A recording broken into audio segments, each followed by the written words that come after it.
Hello everybody!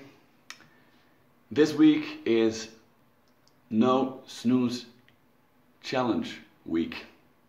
I'm a big snoozer, so whenever I hear the alarm bell I push the snooze button and I try to stay in bed for as long as possible.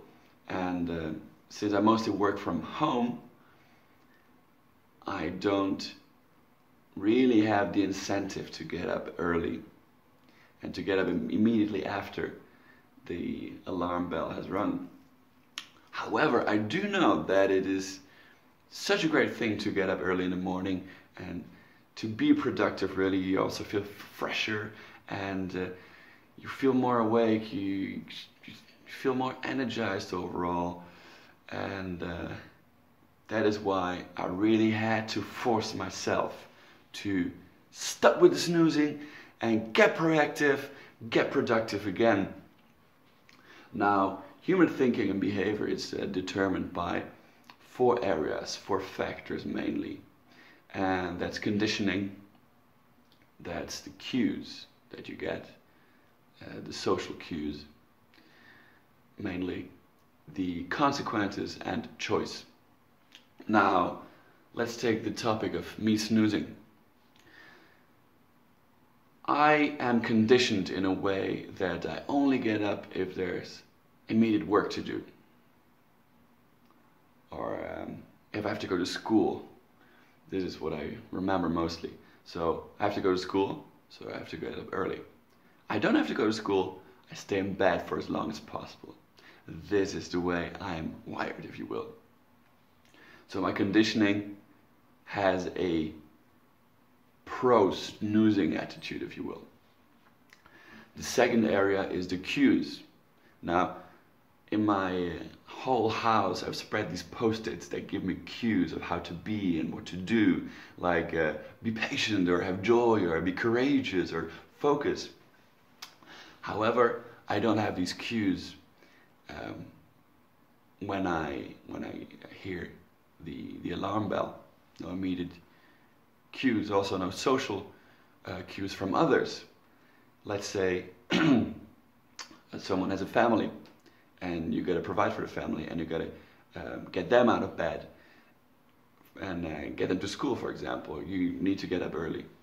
And this ties in with the third area, which is consequences.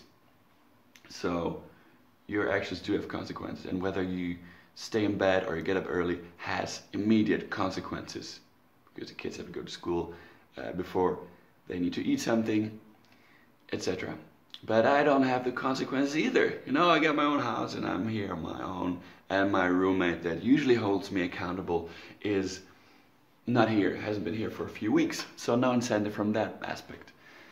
And the fourth area is choice. Now this is a tricky one, and sometimes I'm not the same person in the morning that I am in the evening before I go to bed. So in the evening you might think, okay, I'm gonna get up early tomorrow and I'm gonna be productive and no snoozing. But the person who is then in bed and hears the bell, the alarm, is another person. It is the person that chooses to remain in bed because it's just so cozy. I don't want to leave. More often than being the person that wants to be productive and wants to get up early, I am the one who prefers to stay in bed because it's just so warm and cozy. So really three areas, the ones of conditioning, of cues, and of choice, I cannot really change for now, and they really tip towards the pro-snooze fraction, if you will. So what I did was I increased the consequences massively. On the first day, on the first morning, I had an appointment. I was going to meet a friend for a workshop, and she relied on me to be there. So there was someone holding me accountable. one consequence. I didn't check about the schedule, about the directions. I knew more or less when I had to be there, but I did not check when I had to take the bus and the train. So, not knowing how much time I would have, knowing that I still had to figure it out, it put pressure on me to get up early enough. Second one. The third one, I knew I wanted to go to the gym, but I didn't pack my bags. So I knew that in the morning I still needed some time to pack my bags.